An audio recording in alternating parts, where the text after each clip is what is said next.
Welcome back to the Huff-N-Stuff podcast. This is episode 18. Yep, we're in 2015 now, but we forgot to talk about 2014 and a review of it, so let's get started.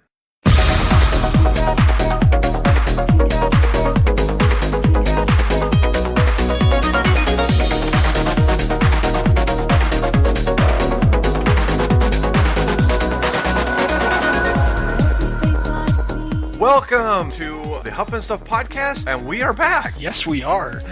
This is a new year. I called Steve and I go, man, we got to get back on this because for those of you who don't know, we took quite a bit of a break. I think the last time we recorded was August or something like that. The last time we recorded? I think so. I do. I think it was August. So let's kind of get into this, right? The best of 2014 is what we're going to be talking about this time. It's January 2015. So let's, without further ado, get started.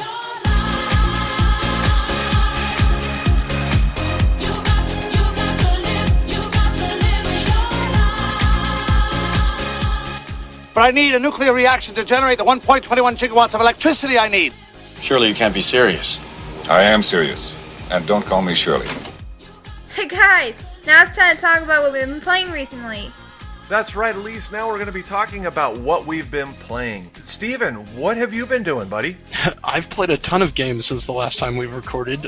Good luck to me trying to even recall a few. Man, just this past week at the game shop, it's the first time I had been in the shop for 4 weeks. Wow. I hate that kind of gap, but it was because Christmas was on a Thursday, Sure. and New Year's Day was a Thursday, Yeah. and then the week after that I had some stuff going on, and so 4 weeks I hadn't seen anybody or played any games at all. It was driving me crazy.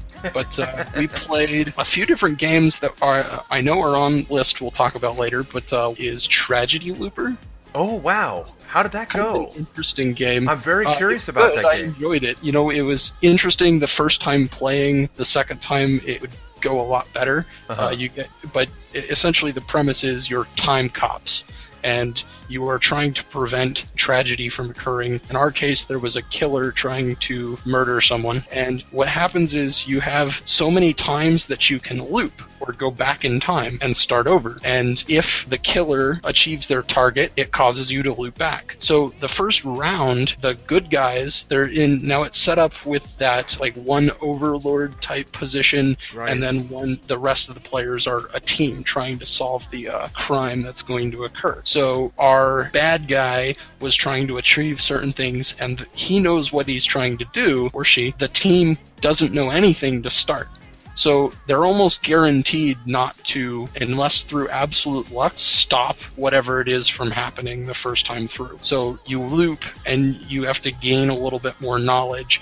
And you do that by, you can deduce if someone dies with another character in that section of the board, you can deduce maybe one of the people on that section might be the killer. There are certain people that allow you, if you get goodwill with them, that's just the term used in the game, you can put either playing cards out of your hand, essentially. There's not supposed to be talking between the teams unless it's between that time loops period. But you're playing cards and you can get goodwill and activate little powers on them that maybe they'll tell you about someone else on their board with them, or they'll tell you about their role and what their whole situation is in the game. So you have to kind of deduce all this information and solve the crime. I enjoyed it. It was definitely like to play again, but apparently if you get to the harder ones pretty quickly without really getting a feel for the game, it kind of hurts your head. Yeah, I'm fascinated by it because, how many movies do we have out there that are like science fiction that has the theme where it's time travel, right? Like there's a ton of them out there. Right. And the one that I think has been played quite a bit is the whole thing with Jack the Ripper and people going back in time and trying to stop him or find out who he is or save people or whatever. And this, to me, I heard about this,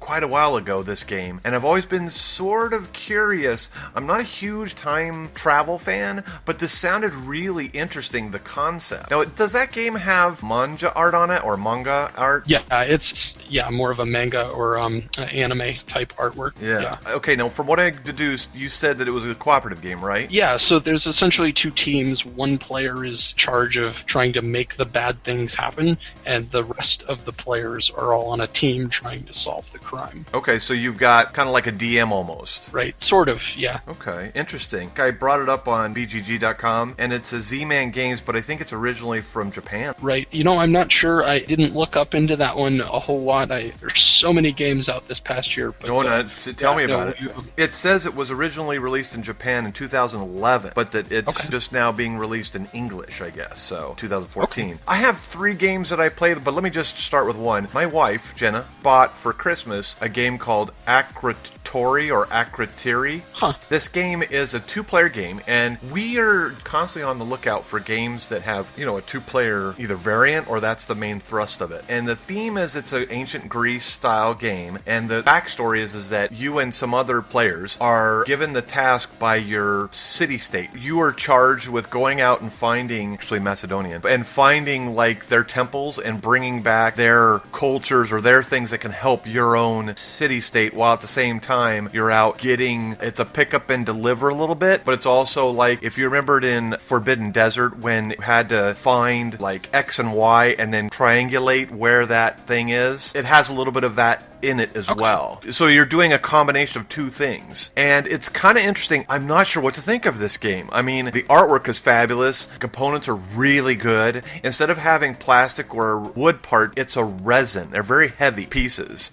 And it's, for a little game, it's really cool. And I believe it came out in 2014 as well. So what is something else that you played? The other game we were playing just this past weekend, it's my second time playing. Also another big game, got a lot of praise this year, is 5 Tribe. It's okay. The guys asked me, since it was my second time, whether I thought my opinion changed regarding the game, and I don't think so. I didn't like it anymore, but I didn't dislike it anymore. It's I don't know how I would rank it against anything, but it's a good game. It's solid mechanics. I'm familiar with Mancala, the beads and drop them around the cups. Right. Not a spectacular game necessarily, but the 5 Tribes, that mechanic is really interesting to have on a board game. Again, I think it takes longer than it probably could because of that mechanic causing the board to change by the time it gets to you. Yeah. So you have to get out of this mentality of really planning too much, because you really can't. You just, when it gets to your turn, you need to find something and just do it. And especially early, you just need to do something and then figure out, okay, what's something that nobody else is doing that I can kind of focus on. And I came in last. I did.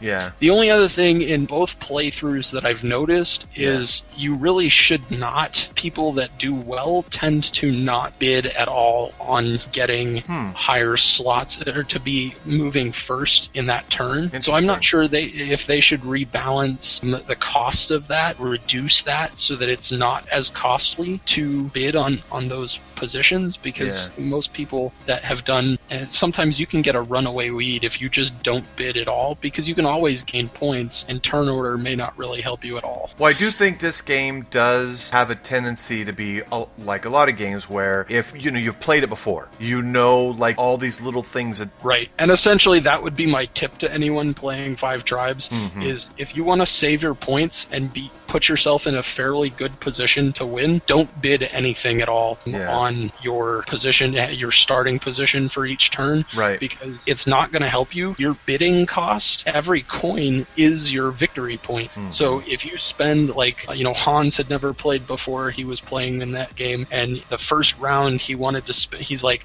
I want to go first, I'm going to spend 18, and we're like, whoa. You start with 50 points.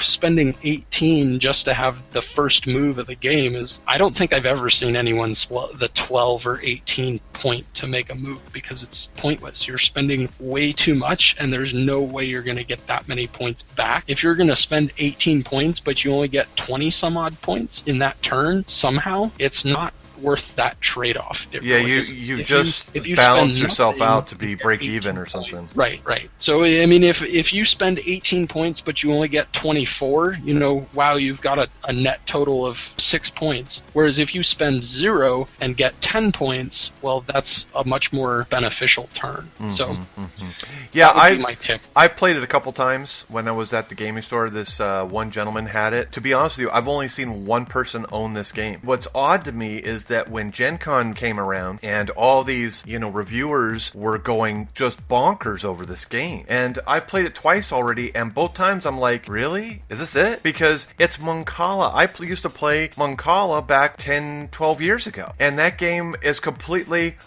it's okay. I mean, when you didn't have anything else and you just had dirt and some rocks, you could make a game. Moncala worked pretty good. But when you've got all this other stuff, and basically my point is that I know people are going to be going crazy over this statement that I'm making because I know people love the game.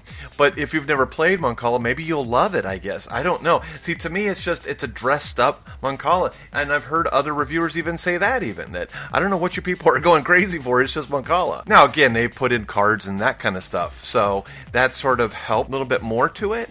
But that, to me, doesn't really help because the basic thing is kind of boring. Right. Yeah, there's area control. There's, the game is actually themed on DJINN is the word that we get the term jinn from. Right. So ancient jinn are the spirits that, attribute to whatever. Yeah, and those are on the cards. These are cards you can get, and they make certain things change their effects, or you get more points. But it costs so much to get all of that. So you really have to kind of get familiar with your options and just pick a strategy and go with it. And you're right, the basic mechanic is just Moncala, but there's more to that as far as the area control goes. And, it's sometimes you can run out of moves really quickly. Sometimes you can go very long. It kind of depends on the sort of way tiles get placed out on the board. So it's interesting, and I enjoy it, but it's not a spectacular game.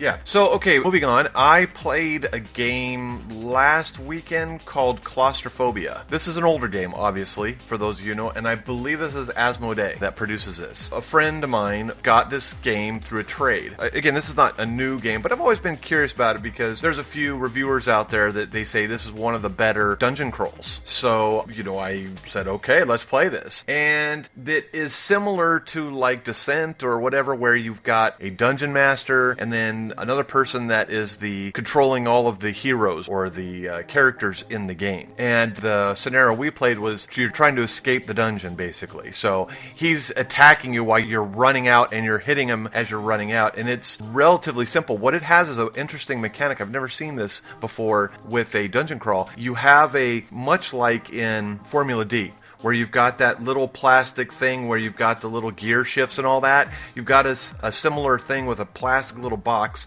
and you overlay your character over the top of it, and then it has a little indentation for the dice. And what you do is you roll the dice, and you put that number. You've got like 3 or 4 characters. You roll all 3 dice, and each dice you can say, okay, I want number 3 to go on this guy over here, or I want number 5 to go over here on this guy.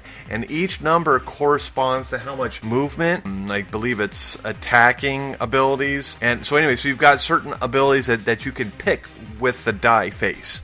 So you put it inside of your little plastic bin there. And then that's for that round, that's what you use. And there were times where you would get injured, and then let's say the die face number 2, or the nat's wiped out. So you can't use that ability number 2 now from here on out. So as time goes on, you're whittling away the amount of things you can do. And it got a little frustrating at the end because I'm just trying to get the hell out of there. So this game, it's a gorgeous game. Don't get me wrong. The artwork, they came with painted miniatures. It functions really well. But I think if I have a dungeon crawl, I want a little more to it than that is giving me. And it's only 2-player, right? So I think it is just 2 players. Again, it was missing some things in my opinion. If I have a dungeon crawl, I want more to my game. I want more abilities. I want more choices. It didn't have a lot in that regard. So anyways, what's another game you've played, Steven? Before the holidays, the break, I played Xia, Legends of a Drift System. Ooh, okay, now you got to tell me about this game. Go ahead. One of the big ones. It just came out at the end of the year. It was a Kickstarter project that I guess got delayed for quite a while. People were waiting on it. It was spectacular. It really was. I really enjoyed it. We just played a 3-player game. It's interesting. You have this whole mechanic of being able to explore and lay down the hex tiles as you go, and you can... the board can be any shape based on how you travel. You can go straight out 2 directions and make it long and skinny, or you can make it really round, more like just a large hexagonal shape. You get your starting ship, and there are 3 different tiers of ships. They're all pre-painted minis that look really, really good. There's NPCs that you can play with that just add little things. One's like a pirate that goes around and attacks closest person to it. There's like a patrol ship that goes and chases anybody if they've become an outlaw. It's a good portion of it starts as more pick up and deliver. You can go and get your resources and you drop them off, and you get, anytime you drop off more than 2 or more of a given resource, you get victory point, and there's cards that come out that'll give you certain things you can accomplish to get more victory points, and it's interesting. It started out as a pretty balanced game. It went fairly quickly. It was a relatively short game. I think we only played maybe an hour and a half to get to 12 points, so it was a nice game. I enjoyed it. We were playing with NPCs involved, so that was kind of cool. One was a freighter that just kind of goes around and drops supplies off, and then every time it does so, it gains more money on it. If you go and stock up weapons and attack it and destroy it, you can get more cash. I enjoyed the mechanics of the game all around. It just worked pretty well. Now tell me this, because this is the new hotness right now. I just watched a review, and these guys were saying it's a very good game, but at its core, it's like a pick up and deliver game, and there's other games that do it a little bit better because there's so much randomness to the game. There's so much that you can't negate. Do you feel that Merchants of Venus, you've played that game, and now you've played this one, what do you think the game Firefly has a similar in that regard where it's a pick up and deliver, it's in space? Yeah, they're different in little ways. In the basic premise of things, it is more or less pick up and deliver. You go here, get something. There's more combat focused if you'd like in Xia. I guess you can in Merchants of Venus. It's not as common. And I don't remember the combat mechanics or anything of the sort in Firefly. Yeah, I don't think there's any combat in that. But you can move the Reavers or the Alliance patrol ship on top of another player and kind of get on top of them there. That's right. And cause bad things to happen. There are events that occur that do certain things. In Xia, I guess I would have to play a little more to see how the randomness really continues to play out. It's kind of cool. The board is different, most every time you play. Just because you shuffle up the tile board, you have a stack of the tiles, and you can either freely jump, in which case you have no idea what you're getting to. One of the tiles is an entire star. So if you jump into it without scanning first, and you're in the star, you die. You lose your ship. Now you only, it's like a turn. I think in the starter ships, the next turn your ship comes back. You just lose certain things. In the higher ships, I think you have to wait a turn before you come back. But you can stop and you can scan ahead of you and reveal a tile. You can place it down before you decide to go. So there's that. You can jump through. There's shields around the planets. So there's one entryway, or you can try and jump through, and you can possibly become an outlaw doing that, but it allows you to save a lot of movement. And if you do that, if you're an outlaw, you can go into the good planets and things like that. There's neutral, lawful, and unlawful planets that have different mechanics depending on what you're doing. That they don't. Okay. I don't know. There is randomness. I guess a couple of parts as far as damage goes, seems like you do take a lot of damage, but you can get shield little add-on to your ship that you can roll a defense die and try and negate damage that you take. So I don't know. I've enjoyed Xia, I think, in my one playthrough more than I enjoyed Firefly or Merchants of Venus. Really? And I think there's more freedom to movement in Xia than in Merchants of Venus. Yeah. Firefly, you have plenty of freedom of movement. You can kind of struggle to get where you need to go. It's long distances. Sometimes it feels like that. I do like that. I enjoyed the game. I liked it more than those others. Really? Personally. But that's one play. My only beef with this, and again, I've not played it, so I shouldn't even be talking about it, but my only thing is it looks kind of... How do I put this? It looks kind of cheesy. Like, I know that people are all excited about, the painted miniatures and all that, but as far as, like, the boards and the art, it looks a little cheesy. I guess it looks better once you're on top of it and playing it, I guess, like in real life. Yeah, I guess I could say that. The artwork looks a little cartoony. There's a computer game out that was kind of popular just for being cheap and simple called Faster Than Light, or FTL. That had this kind of top-down view of the ship that you kind of move your little crew around in and do different things as you go through the game. Mm-hmm. But and this has that same sort of top-down view on your shipboard, and the back has some goofy descriptors about the ships and stuff. So it does have kind of a comical element to it. I don't think they shy from that. They don't hide it. All of them there's like a whole schematic board that tells you about all the features of the ship, and most of them have something like, a deep freeze cooler in this one. Or plaid leather on something or other in this one. So that sounds funny. They play at that. So, but the minis look great. They really, really do. As small as they are, and the board, I didn't have any complaints with the way the board looked. So then my last one I played, Thunderstone, is an older game that I have and I've played before, but Brad got this one, so we played it and had a good time with it. Honestly, Thunderstone, I'm sort of leaning towards getting rid of it because we never play it anymore, because there's just so many other games out there that are holding our interests. But the thing about Thunderstone is that when I play it, and this is with a lot of deck builders, and this is the same with Dominion when I play it, it seems like when I'm playing games like it, I want more to it. When I'm done, I'm like, okay, that was cool and everything. When you watch a movie and the movie is going through I'm trying to liken it here to a movie, but when you're watching a movie and it's doing its thing, it's going through, and then bam, it's over, and you're like, oh, okay, I would have liked to have seen more or had more to it, right? Like when I watched Prometheus, at the end of the movie, I was wanting more. It's like they opened this world. I mean, it was another side of the aliens world, but they opened this gate, almost this door, and they's like, here's the story, and you're involved with the story. But when it was done, I was like, I want more. It's like there's something in the movie that's missing, and that's how I feel with like Thunderstone and Dominion. It's like, that's interesting, it's cool, yeah. We have choices with building our deck and all that kind of stuff. You have all these different choices you can make, but at the end of the game, I want just more. So anyway, so that was Thunderstone. What else have you been playing? I got Takenoko for Christmas. Yay, that's a good game. I was able to get my family to sit down, my brother and my parents. Yay. And they enjoyed it. They were unsure about it at first, but by the that's end, a great they're game. like, wow, we've got to play this again. So yeah, that's a great one. It's a good, simple game. It's got of course, my mom was like, oh, look at the cute little panda, and so it looks a little complex, I guess, to non-gamers at first, but once we got into it, I think everybody had a good time. Good. And my dad even ended up winning by like 1 point. That's what we've been playing, so let's move on.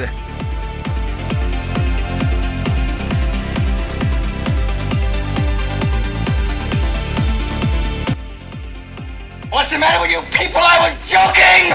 Don't you know a joke when you hear one? Get that finger out of your ear. You don't know where that finger's been. And now it's time for our main topic. Yes, and that's right, Elise. We are on to our main topic, what happened in 2014. Now, we're going to focus the majority of our podcast today on 2014, like a year review sort of thing. And why? Because there's so much to cover. It was a big year for gaming. I know for me, it was one of the biggest years that I've ever had with any kind of hobby. What do you think there, Steven? Yeah, no, I agree. It was a huge year. Lots of great games. I'm surprised, actually, going through the list, preparing for the podcast here, just how many I did actually manage to play. Yeah. Without even really trying to seek them out. That's the kind of lucky thing about so many people at the shop for board game night. It's a nice gathering every week, and to be able to play through all of these games. So really one of my, it's only my second year of board gaming, so getting into the hobby now, getting a lot more of my own. I even have a shelf now. That's big, you've got a large enough game collection for a shelf. That's a big deal.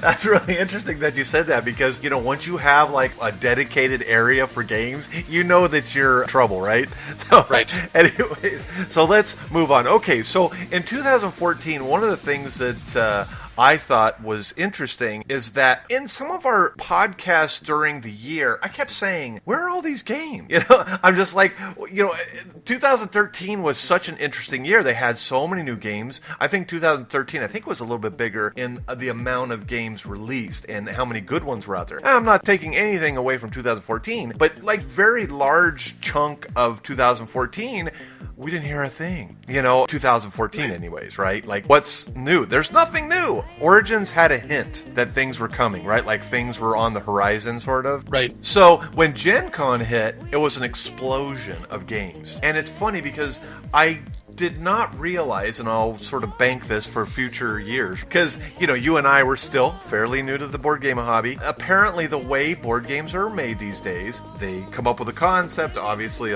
make a prototype, and they get artists and have it made, and they play test it, and play test it again, and then play test it again some more.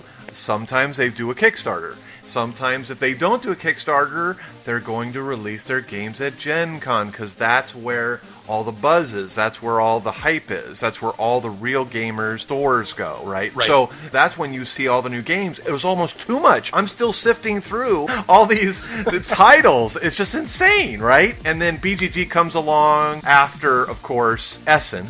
And Essen is a whole different ballgame. They're in Europe, and they have their own releases. Their Euro games, ILO, Queen games, always are coming out with those games because I was complaining. But I was like, where are all these games? So that was kind of weird. Yeah, it's kind of funny. I don't take as much time to research games as I really should. I'm always surprised at the kinds of games I see at the shop. A lot of people this year, it seemed, were coming in right after Gen Con that had all these promos and all the brand new games that had just come out. And interesting to see, there were so many after Gen Con that were coming into the shop, all the brand new games. Sure. I get a lot of enjoyment out of the surprise when people bring in brand new games that I almost like being ignorant of so much of it. It's like, just bring something new. Yeah. I love surprises. Yeah. But no, I have been following more and more podcasts and such to get an idea of what games are coming out. There's so many to keep track of. I know. And it's crazy because, even the podcasts, they go back and they're reviewing games that have been out for a while. Right. Some games are new. I don't kind of picky on the kinds of games that I buy. So, Me too. I only research very specific ones, and I like being able to play them. So many people at the shop bring in games so that I can try them before I even consider buying, but right. The list is huge. And we're going to go over that in just a second, but let me just say that some of the events that we had, let me just throw these out there and we can just briefly talk about them. The 2014 Phoenix Comic-Con. Now, to some of you who do not live in the area that listen to our show, this is a pretty big event, becoming larger every year. I don't remember hearing anything about it before, and it's funny because I've always been geeky. Phoenix Comic-Con isn't necessarily for board gaming, but wow, it's huge. Right, so it was nice going this year, my first ever Comic-Con, or any kind of convention really, as far as entertainment is concerned. A great event. I think they said there was like 76,000 people there over the weekend. Wow, that's a lot. Huge event. Yeah. And thing is that they had a ton of people from out of state, which was cool. And Phoenix Comic-Con now, did you hear about, they now do a fan fest that they're going to do annually, I think, if it went over well, every December. So now there's going to be one in May or early June, and then one in December every year. The fan fest is less of the kind of discussions and things like that they use at the convention center. Yeah. They have all the presentations and things in all the side rooms, a large, gallery for fans and art and actors and things like that to come for the convention. Yeah. The only thing that I said is it seems like these Comic-Cons are becoming more and more cosplay. And I have nothing against cosplay, but they need to start naming these events Cosplay-a-Con, because it seems like that's the focus of these. Back in the day, and I say in the 80s, back when I was young, we would go down to San Diego and go to that Comic-Con, and it was comics. You would go and it was all about comic books, and if people dressed up, they were dressing up. because they love their one character, but it's almost become like a competition, and it's like cosplay is almost Halloween now. And I think San Diego's kind of going this route too. You know, like a lot of these Comic-Cons are cosplay. Now, I know people say, well, it's about nerddom than anything else, and I don't know if that's true, because all the other geek hobbies that were there weren't really represented too well. You had people from the entertainment industry like Dean Anderson and some of these other actors that were there, but they're there for publicity to sell. Now, of course, I didn't go to any event. Maybe that's short-sighted of me, but to me, it didn't feel like a real Comic-Con, and for sure it wasn't a gaming con. I was really bummed that the gaming part of it was really not good at all. In fact, there was only one area that had games, and it wasn't very big. So I'm hoping, and now this is a segment into our next event, which is MaricopaCon. So I'm really hoping that MaricopaCon can get bigger. I think the guy who's running it, part of me thinks that he's not doing some things right. But, you know, I work in a marketing world, and that's what I do. So part of my thinking is, with an event like this, when you're doing any kind of a con, your advertising needs to be paramount. That needs to be the main thing. Because if people don't know about it, if people aren't excited about it, if you're not getting buzz out there, then forget it. MaricopaCon was so small. This is my first time there. Surprised me that something so small. I think they said there were only 300 people or so over the days for MaricopaCon. Yeah, right. So I think it was good for what it was. They're doing what they can. I think all we can hope for is as they continue to kickstart, and I think they're even kickstarting right now. They are. And in January. I think I might back it and get a couple tickets again, because it is nice to have that location. And once they get more of a foundation and a consistent thing, you know, I think it costs them most of the money that they raise just to reserve the convention area at the Mesa Convention Center. You know, it'll be interesting. I would hope that as they get a larger following, as more people get involved, that they'll get some sponsors eventually that are willing to back more of the cost of running everything and setting everything up, that they can afford to advertise a little more. But right now it's more word of mouth. I wouldn't be surprised if that's how Phoenix Comic-Con started, is something similar, just without Kickstarter, obviously. Okay, let's move on. There's two more events I want to cover. Now, Imperial Outpost is our friendly local gaming store, and they have lots of events during the year, but these are the two that stand out to me. One is the used game sale, one of my favorite events of the year. Why would it be your favorite event of the year?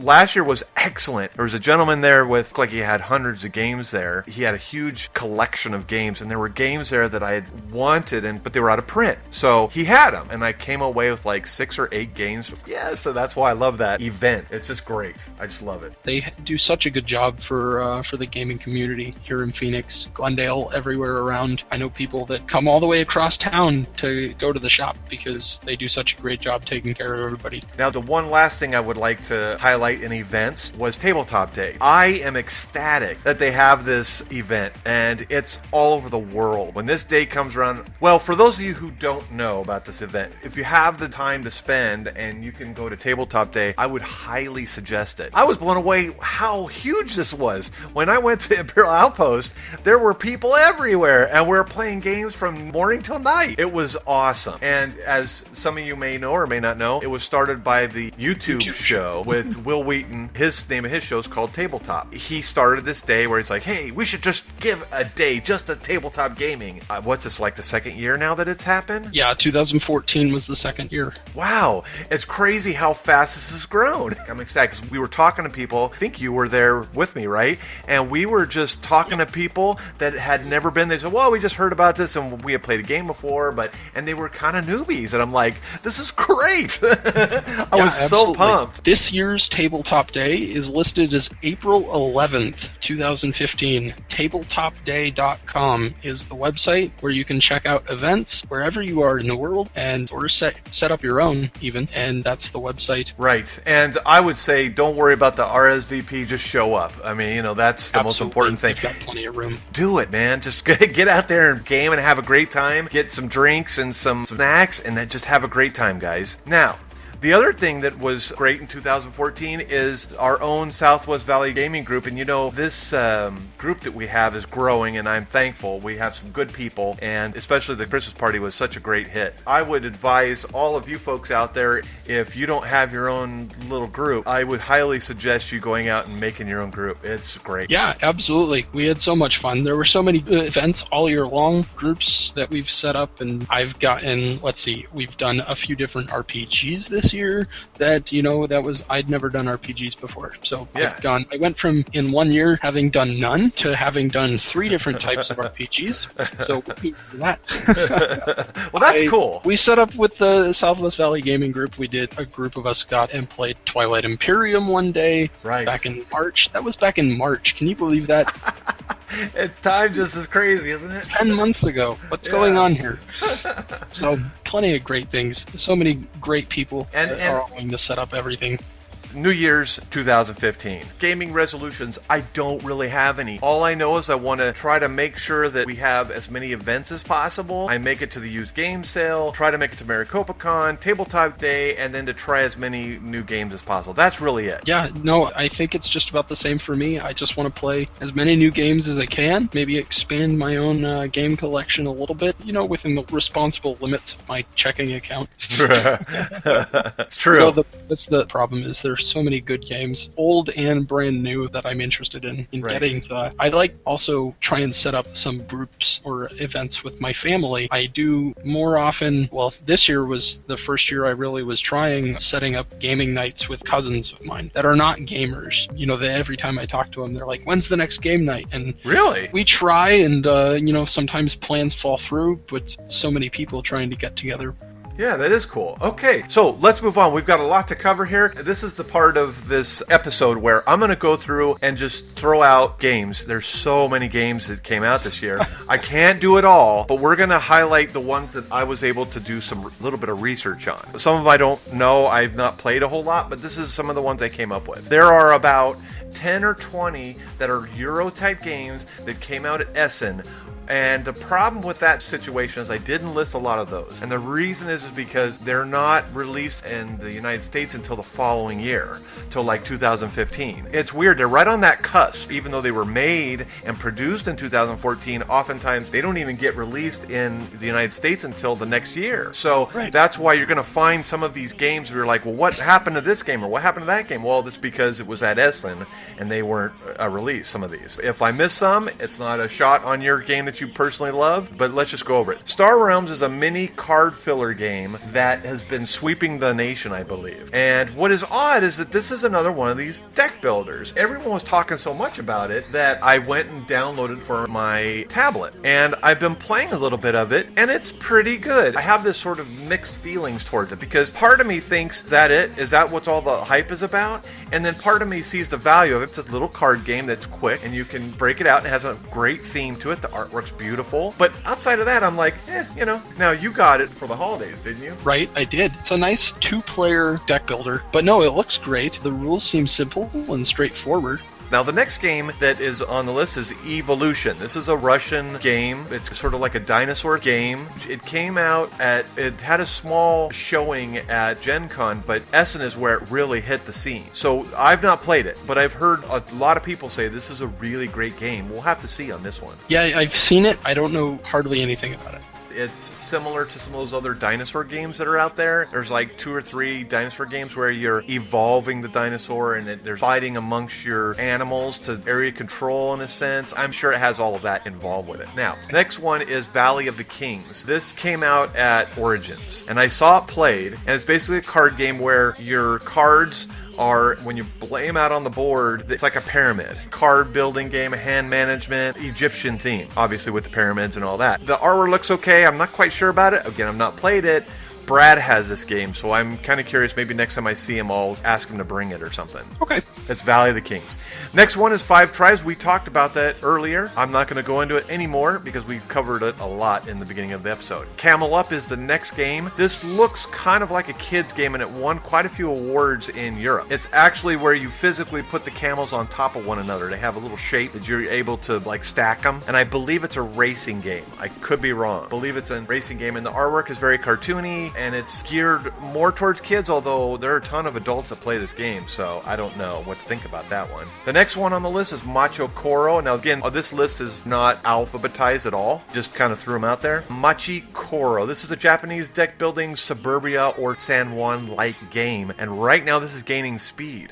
This came out at the very beginning of 2014. It's been out for a little while in Asia, but it's come to the United States in 2014. And you know, the artwork looks very minimalism looking artwork. It's very Asian looking, and for whatever reason it does not interest me at all. I have no interest in this. From what I've seen, it doesn't interest me. It looks terrible. Really. I hate to judge a game like that, but don't judge a book by its cover. But this is the game, like, it doesn't even look like I want to play it. Okay, let's move on. The next one is Istanbul. Now, this is a light Euro game. It got quite a few awards in Europe. Istanbul is a beautiful game. I am really interested in playing this game. I think it kind of fell off of the scene a little bit when Gen Con hit because it wasn't the main game everyone was talking about. This had come out in Europe when they announced some of the games for the Spiel des Jahres. This was up for an award there. It didn't get it. The fact that it was even nominated was a great sign. And we have a couple people in our gaming group that has this game, and they say they love it. So I'm interested in playing this game. Looks like Pegasus Spiel is the publisher. Okay. And I think that there's some other manufacturers that stepped up to see if they could produce it. The next one is Concordia. And this is a heavy Euro game set in ancient Rome. Again, this game, there's a lot of people that said, ooh, this is a really good game. I like it. It looks like another one of these worker placement type games. But again, I don't know a whole lot about it. Again, it's another Euro. The more time goes on, the less I'm interested in Euro games. I mean, it's got to be really good for me to want to play Euro. Okay. So anyways, the next one is called Splendor. Now, this is a very popular game, and if you haven't heard of this, I'm surprised. Because this is a good one. I like it. It's the big one. Many times. Yeah, it's big.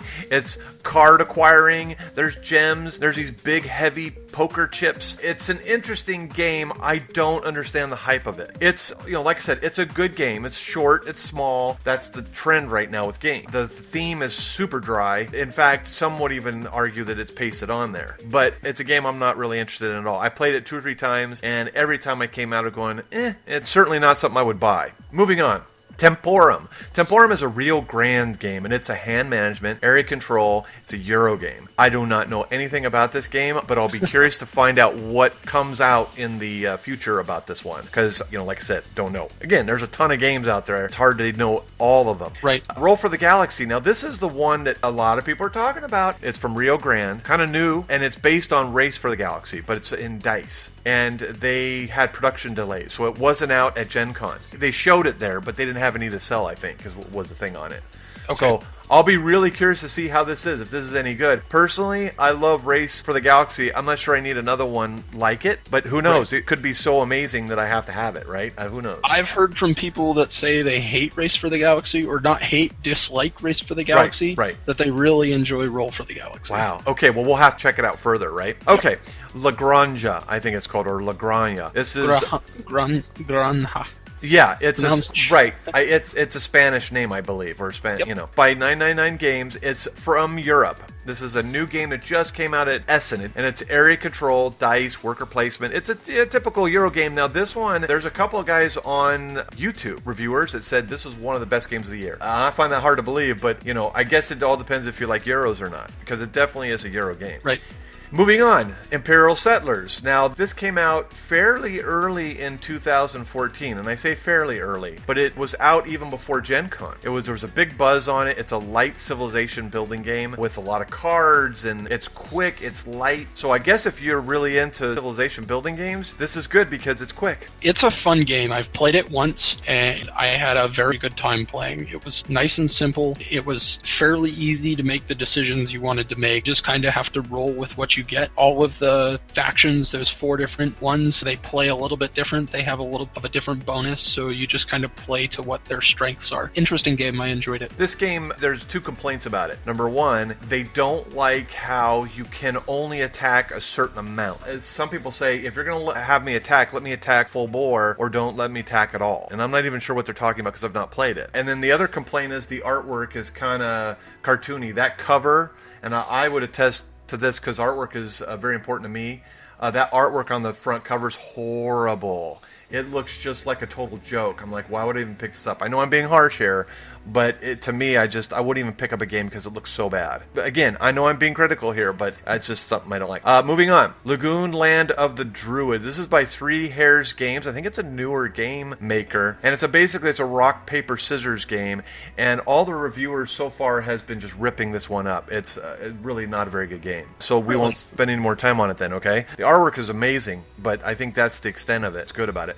The next one is Castles of Mad King Ludwig by Bezier Games. It's a lot like Suburbia, but you're building a castle. And the artwork's pretty good. The artwork could be better, and it's good, but it does what it is fine. And it's, in my opinion, has a way better theme than Suburbia. The artwork is way better than Suburbia, which isn't saying a lot, because Suburbia, the artwork is almost non-existent, really. It's just flat colors on a little board or whatever. This one, I want to buy. This is that good. The next one is Lords of Ziddick. This is put out by Lebud and Asmodee. And it's based upon the Seasons world. And it is a programming game where you have a little thing here where dials, and then from that you gain things from going to that particular spot on the board. If you're there too late or too soon or whatever, you don't get anything very good. People have complained that this game is a lot of frustration and disappointment because you could have something programmed, and then once you get there, it's not either there anymore, or you get something bad, so your one whole round could be completely sucked for you. And then if it's at the end of the game, then you've lost the game. It's a gorgeous game. The artwork, colors, components are beautiful. Okay. Sultiana. I think I'm pronouncing that right. This is another Asmodee deck building game. It's supposed to be a good one. We'll see, right? Because right now I think there's a new push for games that set in the Middle East. And it's a cool theme. I think it's awesome. The next one is called Phoenicia. It's a Passport Game Studios manufacturer. And this is a strategy game. I don't know a whole lot about this one as well. Neither do I. Okay. We'll move on then. The next one is called Subdivision. Now, this is a Bezier game again. This is an add-on to Suburbia. I'm not going to say any more about it other than the fact taking the old Suburbia game and sort of tweaked it a bit, and so you get a little bit different of a game when you buy this game to go with it. It's an add-on. Okay. But I'd be interested to try it for sure. The next one is called Sheriff of Nottingham. It's by Arcane Wonders. It's a party game and a negotiation game, and this is one of the Dice Tower Essential line that they've now put out. And I personally played this at the Christmas party we had. One of the guys had this game, and we played it and loved it. It was awesome. The artwork, the negotiation, all of that was just great. We had a great time. Have you played this yet? I have played once. I played at the shop, I think, with 5 people. Yeah, it was a good game. I enjoyed it a lot. The whole aspect of kind of challenging people whether they really want to look at your card, the whole way that they can lose points if they get it wrong, you can lose points if they get it right. It's an interesting mechanic. So yeah, I enjoy it. It's a good one for sure. King of New York by Aiello. We're not going to go too much into it because it's so popular, the King of Tokyo. It's almost exactly like it, other than the fact that you've got units on the board that are like, the army trying to stop you from going there, so you get damage from them. Okay. The next one is Dead of Winter from Plaid Hat Games. This is a zombie cooperative hidden agenda game, and I think people are putting this one 1 or 2 or 3 in their top 10 list of the year. It has some unique mechanics in the game that make it really awesome. Have you played this game? I have. It's fun. In fact, my playthrough, I was the mandatory in the game. Traitor? A traitor I had my own victory conditions that I had to achieve. It was a very fun game. Very interesting mechanics, very choices to make. The next one is Marvel Dice Masters. Now, have you played this yet? I haven't. Okay. I haven't either. It's by WizKids. It's a dice game like Magic the Gathering. It's a one-on-one, 2-player game. Personally, I don't know what all the hype is about. I have no interest in this whatsoever. This is the Dice Tower's #1 game. They think this is the game of the year. And I just don't understand why it's that interesting. Yeah, I'm not sure. I'd like to give it a shot sometime, but I think it's only a 2-player game, if I'm correct. So, I don't play a lot of 2-player games, and very few people bring them at the game shop, decide based on a playthrough or 2. Yeah, and I think that 2-player games might be good for you and your brother, though. That's something I always think about. Like, I think this type of game particularly would be less setup involved, so it's something my brother and I could handle, I would think. Now, the next one, moving on, is Heroes of Normandy. This is by Aiello, and this is a light war game with a sort of comic booky looking, well, I shouldn't say comic booky, but cartoony, I guess is a better word for it, looking board and opponents, and the artwork is really pretty. I don't know a whole lot about this. I do know that when it came out, I think Heroes of Normandy came out either right before or right during Origin. And, a lot of people thought it was a very good game for a light war game. So if that sounds interesting for you, knock yourself out. The next one is Cash and Guns 2nd Edition. This came out by Asmodee. This is a party game and a bluffing game. I had a chance to play this at one of our gaming events, and boy, this is a great game. I, in the past, poo-pooed this game because I thought, dude, this is like people pointing, albeit plastic guns at each other or foam guns at each other, but that's not a good idea, I thought. I was just like, I don't know, call me weird, but I was like, that is horrible. Why was he playing games? But it's fun. It's not just about that. It's about bluffing. It's about interacting with your friends. It's a really good party game. Right. I own the 2nd edition. I bought it after having a chance to play the 2nd edition. I just got it recently. I have played the original and didn't like it nearly as much. The new mechanics, the new things that they did add and change up a little bit for the second printing, much, much, much better game. I enjoy it far more. So that's why I was willing to buy it. So a large improvement there. Yeah, huge. I think as small of changes as there are, it makes a huge difference. Okay, moving on. Diamonds by Stronghold Games is a classic card game type. Now, for people who have parents like mine, this might be something you want to look at. Like, I always want to get my parents involved in gaming. There's no way they were going to be playing games like King of Tokyo or Suburbia or anything like that. There's no way they would play that. But they like card games. They like traditional card games. And this Diamond should be right up their alley. The graphics are kind of funky. It looks kind of New Yorker-y from the 80s with the silver triangles on it in the background and all that. It has kind of a funny artwork to it. But I hear from everyone who's played it, if you like classic type card games like Hearts or whatever, right? Like those types of games, you will love this game. So personally, I kind of want to try it now because everyone keeps saying how great it is. Right. Have you tried it? Heard of it. I'd be willing to try it. So the next one is Tragedy Looper. We already spent some time on that, and I'm glad you had played it because didn't know anything about it. So I mean, I knew that it was a time travel game by Z-Man Games. Very interesting game. Yeah. So let's move on. XCOM came out at Gen Con, and it was the one game everybody was talking about. Or one game. It was one of the games that everyone was talking about. And basically, if you've ever played the video game, I have not, and that's funny because I kind of like video games, and I was very active in the 90s and the early 2000s. And now I don't play it quite as much as I have in the past, but I'm into board games now, but never heard of this video game. And basically it's a fantasy flight game where there's aliens come down and you're trying to do missions to take them out, and you use your cell phone or an iPad. It is essential to the game. You could not play XCOM without these things. And right, you have to have it. Right, and that's where I think the problem is with the game. I know there's been some debate online about that, but the strong majority of people are like, it's an awesome game. It's an awesome implementation of a device to go with a board game. Everything is flawless. It's gorgeous. It's graphics. Obviously, it's a Fantasy Flight game. It's gorgeous. So personally, I don't know, man. I mean, it's just like if I go to the mountains camping with my family, I'm probably going to bring this one because I can't use electronics out there. So that's kind of a downer in that regard. So anyways, have you played this at all? I have not. I've not even seen it, but I have heard of it, and I was similarly kind of confused by the mandatory inclusion of a digital aspect to it. Right. But an interesting take on board games. Yeah, totally. Games might go that direction. And some people are saying that exact thing. So we'll have to see, right? Now, this has been delayed by production problems, and because it's such a big game and there's so much moving parts that I think that's the problem. It's got delayed some. We're going to end it here. 2014 is such a big gaming year that this is going to be a two-parter here. So we're going to end it here. Thank you, Stephen, for coming on and doing the podcast with me. Thanks for having me back. It's great to be back at it. About board games. I hope you enjoy listening to us. Thanks, everybody. Thanks, everyone. Have a good day or night wherever you happen to be. Thank you for joining the Huff-N-Stuff podcast. We hope you enjoyed listening and hope you can tune in next time. Huff-N-Stuff is brought to you by Southwestern Valley Gaming Group at swvalleygamingsgroup.webs.com. You can visit us on our webpage at huffnstuffpodcast.webs.com. That is HUFFNSTUFF podcast.webs.com. We love to hear from you, so leave us questions, feedback, or just say hi. As always, keep on smiling and game on.